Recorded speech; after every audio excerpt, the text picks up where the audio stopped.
Here's something that would have sounded absolutely absurd just 10 years ago. A software engineer in Jaipur working for a global technology company, earning nearly the same salary as his or her counterpart in Bangalore, but paying half the rent, breathing cleaner air, and walking to work in under 15 minutes. A D2C skincare brand operating from the same city gets acquired by Hindustan Unilever for 3,000 crore rupees. And one of India's largest SaaS companies, they relocate their entire R&D operation from Chennai to a small town in Tamil Nadu called Tenkasi, proving that world-class software can be built from anywhere. Absurd a decade ago, happening right now in 2025. And this represents one of the most significant economic transformations in modern Indian history. For decades, the story of urban India has been written in three languages: Mumbai, Delhi, and Bangalore. These metropolitan giants have dominated everything from GDP contribution to talent acquisition to venture capital flows. But that story is changing, and it's changing fast. The next chapter of India's economic growth isn't being written in these saturated metros anymore. It's being authored in cities like Indore, Coimbatore, Lucknow, Surat, and Bhubaneswar. You're listening to Nelson John 360. Nelson John 360. Hello and welcome back to Nelson John 360. I'm your host, Nelson, and today we're diving deep into one of those most fascinating economic shifts happening right now in our country: the rise of Tier 2 and Tier 3 cities as India's growth engine. By the end of this episode, you'll understand exactly why major corporations are relocating, why startups are being born outside of metro bubbles, and why this transformation could add $2 trillion to India's economy by the end of this decade. Let's get into it. To understand where we are going, we first need to understand where we've been. For the longest time, Indian cities operated on a simple hierarchy. The metros got everything: the best infrastructure, the top talent, the big investments, and the corporate headquarters.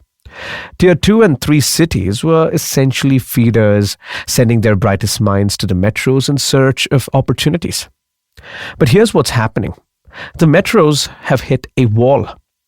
Mumbai's real estate prices have become so astronomical that a mid-level professional can spend half their salary just on rent. Bangalore, despite being India's tech capital, has some of the worst traffic congestions in the world, with average commute times exceeding 90 minutes each way. Ask me. I'm a Bangalorean, and the traffic is miserable. Delhi's air quality regularly reaches hazardous levels, making it genuinely unsafe to breathe for significant portions of the year. And the numbers tell a stark story. Cities in India occupy just 3% of the nation's land, but contribute a massive 60% to GDP. As urbanization accelerates and metros approach structural inflection points with limited fresh land and steep pricing, the equation has fundamentally changed. Now, this isn't just about push factors from the metros, though. The pull factors in smaller cities have become remarkably compelling. Consider this. Between September 2024 and February 2025, Tier 2 cities recorded a 42% rise in job openings. There is more than twice the 19% growth seen in metro cities during the same period. Manufacturing jobs grew 29%, IT jobs 17%, and these numbers are accelerating. Now, what's driving this growth? 3 words: infrastructure, digital connectivity, and policy support. Let's talk about infrastructure first, because that's exactly the foundation for everything else. The Smart Cities mission, launched in 2015, has channeled over 1.64 lakh crore rupees into developing 100 cities across India. As of mid-2025, 95% of these projects, some 7,600 different initiatives, have been completed. We're talking about smart roads spanning over 1,700 kilometers, more than 700 kilometers of cycle tracks, 9,400 smart classrooms across government schools, and integrated command and control centers that are transforming urban governance. But here's the real game changer. It's connectivity, both physically and digitally. The Bharatmala Pariyojana has already invested 4.72 lakh crore rupees and constructed nearly 20,000 kilometers of new highways. The Delhi-Mumbai Expressway, at 1,386 kilometers, will cut travel time between India's political and economic capitals by nearly half. New expressways like Agra-Lucknow corridor, the Mumbai-Indore route, and the upcoming Surat-Chennai expressway are redrawing the economic map of the country. And here's something most people don't realize. The government is now working on Golden Quadrilateral 2.0. It's a new high-speed expressway grid that will specifically enhance connectivity between Tier 2 cities and Tier 3 cities and major ports. Officials estimate this could reduce travel times by up to 40% and bring India's logistics costs, currently among the highest globally at 14% of GDP, down to just 8% in line with developed economies. The aviation story? It's equally impressive. The UDAN scheme has operationalized 618 routes connecting 88 cities. And the latest budget extends this to 120 new destinations, with a target of 4 crore passengers over the next decade. Cities like Coimbatore are already seeing the impact, with airport cargo volume jumping 15% in 2025 alone. Now, let's talk about the digital infrastructure part, because this is where the transformation gets really interesting. India's total internet subscribers have exploded from 251 million in March 2014 to over 954 million in March 2024, a compound annual growth rate of 14.26%. And the most remarkable part? 95% of India's villages now have 3G or 4G mobile connectivity.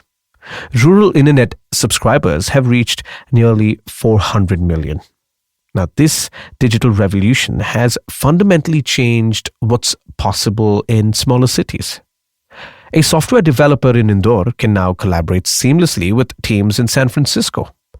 A startup in Visakhapatnam can serve customers across the country with the same efficiency as the one in Hyderabad. Which brings us to one of the most exciting aspects of this transformation: the entrepreneurial explosion happening outside the metros. According to the Economic Survey 2024, more than 45% of all DPIIT recognized startups, that's around 56,000 companies, are emerging from Tier 2 and Tier 3 cities. The total number of recognized startups has grown from just 300 in 2016 to over 1.25 lakh by March 2024. These aren't small lifestyle businesses either. They span artificial intelligence, robotics, nanotechnology, fintech, and enterprise software. Let me share some specific examples that illustrate what's possible. A classic example, Zoho. The SaaS giant, valued at billions of dollars, made headlines when it relocated its R&D operations from Chennai to Tenkasi, a small town in Tamil Nadu. This wasn't a symbolic gesture. It was deeply strategic. By decentralizing operations, Zoho reduced costs, accessed a dedicated and stable talent pool, and demonstrated that world-class software can be built from anywhere. Then there is The Minimalist, the D2C skincare brand based in Jaipur. The founders chose this location deliberately, building closer relationship with local suppliers and streamlining their supply chain. When Hindustan Unilever acquired them for 3,000 crore rupees, co-founder Mohit Yadav reaffirmed their commitment to staying in Jaipur. What's fascinating is that the company never struggled to find talent locally. For specialized roles requiring relocation, candidates were actually willing to move to a smaller city for the right opportunity. Consider Super K, a franchise grocery retail startup based in Kadapa. That's a small town in Andhra Pradesh. Now, they've built over 120 stores in the southern part of the state by understanding something fundamental. Traditional kirana stores in smaller cities needed technology and scale, not replacement. They've created mini supermarkets using technology while keeping local entrepreneurs at the center. Or let's look at EduSeed, an online education platform teaching coding and mathematics to children, operating from Virudnagar in Tamil Nadu, a city most people might have not heard of. You see, there is a common thread across these stories that entrepreneurs are finding strategic advantages in building outside the metros. Office spaces and operational costs are significantly lower compared to that of metros. I'm talking 25 to 50% lower. Talent retention is higher because employees don't face the same poaching pressure from large competitors. And increasingly, there is a quality of life factor that's becoming a genuine competitive advantage in recruitment. Now, you see, the pandemic changed everything about how we think about remote work location. And one of the most significant beneficiaries of this shift has been India's Tier 2 and 3 cities. GCCs, or Global Capability Centers, they've emerged as a fascinating case study. India now hosts over 1,760 GCCs employing nearly 2 million professionals, and this number is projected to grow to 2,500 centers within the next 3 to 4 years. And the interesting trend is where these new centers are locating. The share of GCCs in Tier 2 cities has increased from 5% in 2019 to 7% in 2024. And as per reports, it predicts a 30 to 40% increase in demand for GCCs in these cities over the coming years. The reasons are compelling. Bangalore and Hyderabad, which together host over 1,200 GCCs, are facing acute talent saturation. Companies are competing fiercely for the same pool of professionals, driving up costs and attrition.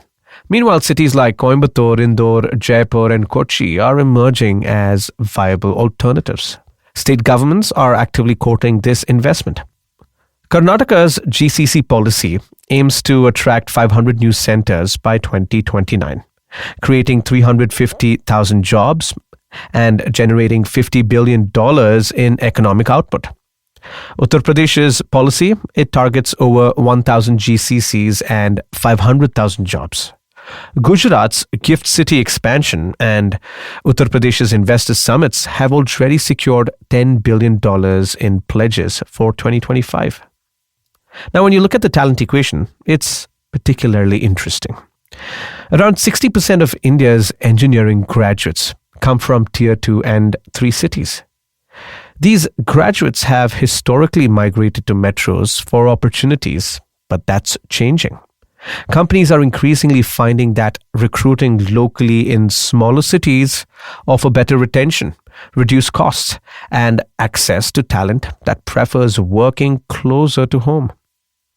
Diageo, Calsoft, Flex, and Kraft Heinz have already established GCCs in cities like Kolkata, Mangalore, Ahmedabad, and Coimbatore. These aren't just back-office operations. They're increasingly handling high-value work, including data analytics, R&D, software engineering, and customer experience operations. Now, let me be honest, I don't want to paint an unrealistically rosy picture.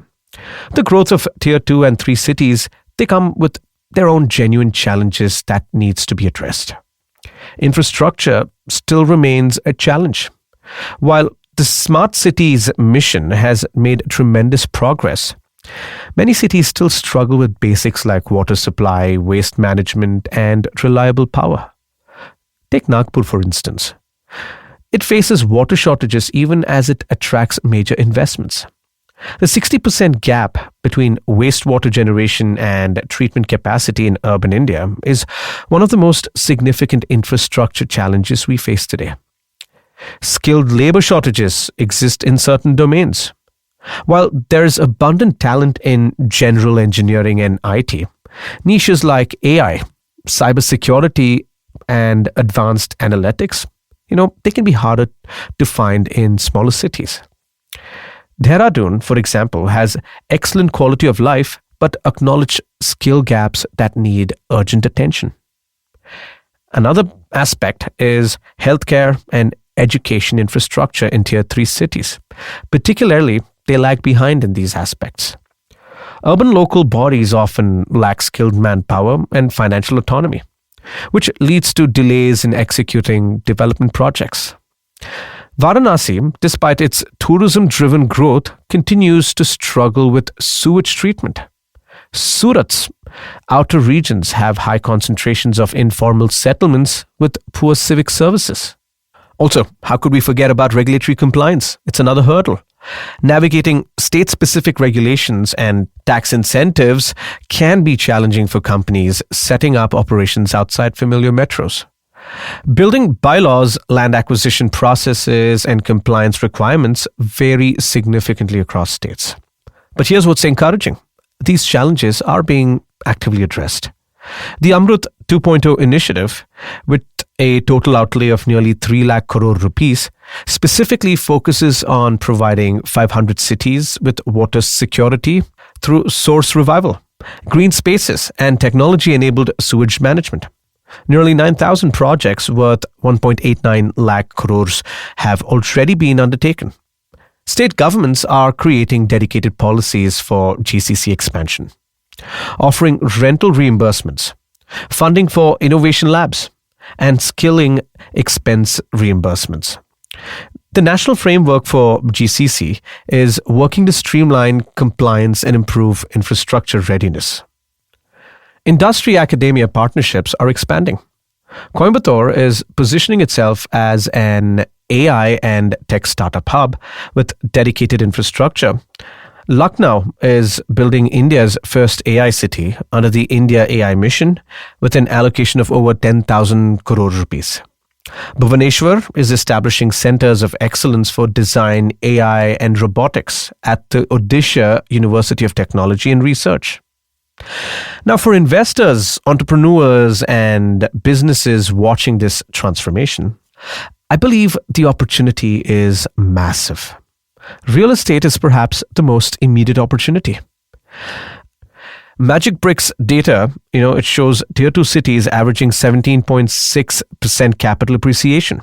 Now, that outpaces Delhi's 15.7%. In 2024, Tier 2 and Tier 3 cities captured 44% of the 3,294 acres of land acquired by real estate developers. That's the highest share ever. Nagpur and Surat saw 30% rise in residential sales in the first half of 25 alone.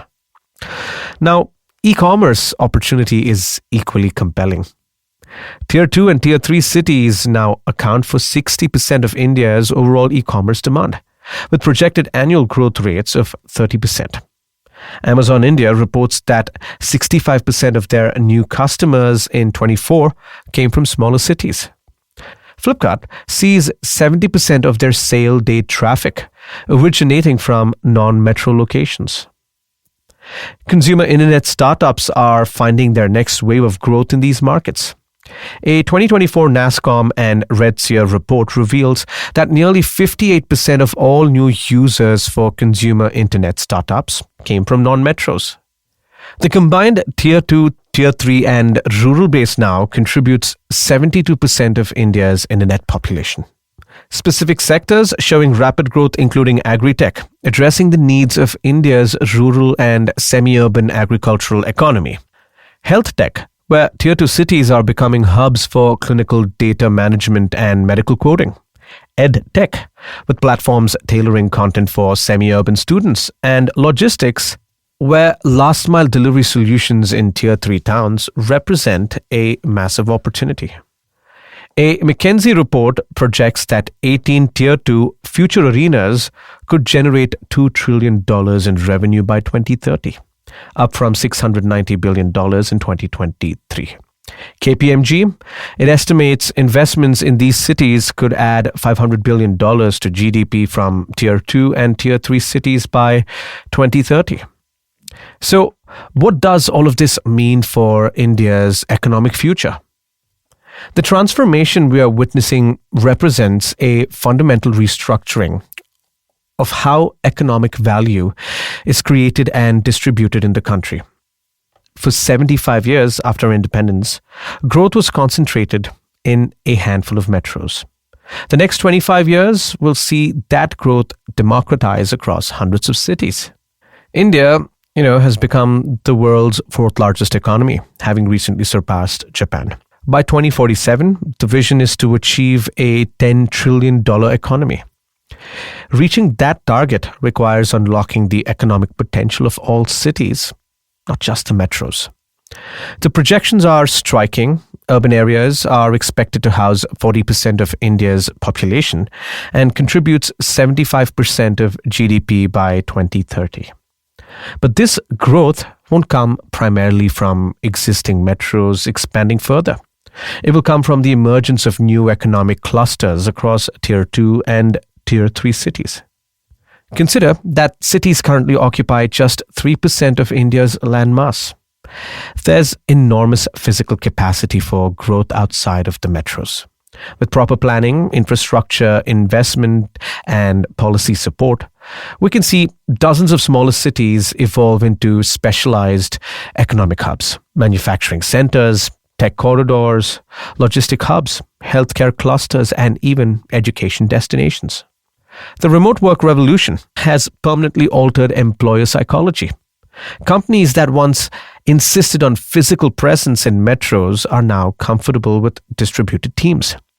This opens possibilities that would have been unthinkable a decade ago.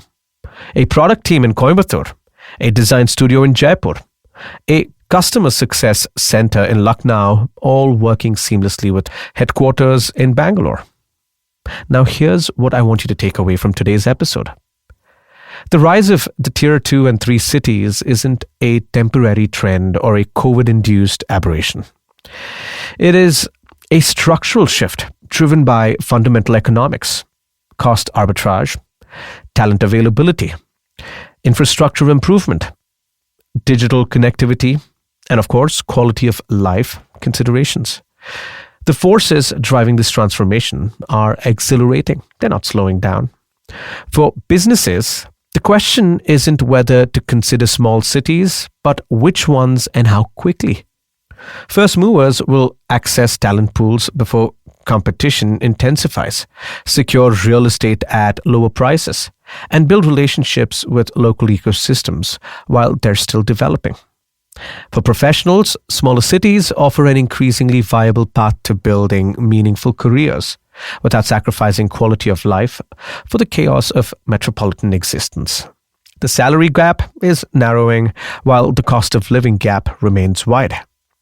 For investors, this represents a generational opportunity to participate in the creation of new economic centers. The patterns we're seeing: infrastructure development preceding real estate appreciation, talent accumulation attracting corporate investment, local entrepreneurship driving innovation. These are predictable and they're investable. And for India as a nation, this distributed growth model offers something precious: a more equitable path to prosperity. When economic opportunity spreads beyond a few metros, it reduces migration pressure, strengthens local economies, and creates a more resilient overall system. The next decade will see the emergence of 15, 20, perhaps 30 new cities that matter economically in ways they haven't before. The companies being built in these cities today, the infrastructure being laid, the talent being developed, these are the foundation of India's future prosperity. I'm curious to hear from you. If you're living in a Tier 2 or 3 city right now, what's the biggest change you witnessed in the last 5 years? And if you're in a metro, what would it actually take for you to consider making the move? Let's start that conversation. That's all in today's episode of Nelson John 360. I'm your host, Nelson John. If this resonated with you, share it with someone who needs to hear it. Until next time, keep thinking differently.